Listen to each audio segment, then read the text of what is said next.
One of the most common questions I get for people who purchase the Starlink tripod adapter is how do I remove the kickstand?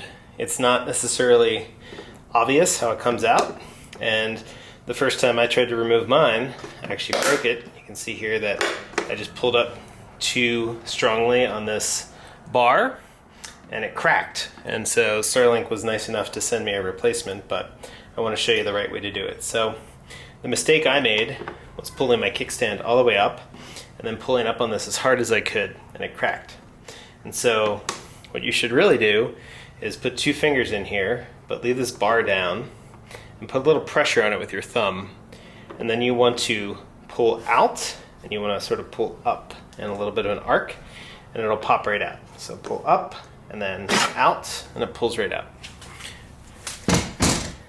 And so I have a new replacement version that's not busted, and it easily just pushes in, and again, put pressure up with those 2 fingers and pull out.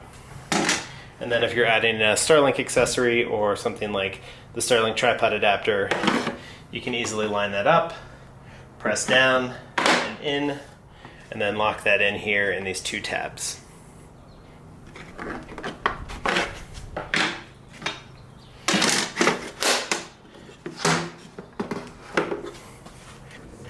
And there you go. That's how to remove the kickstand on a Gen 3 Starlink dish.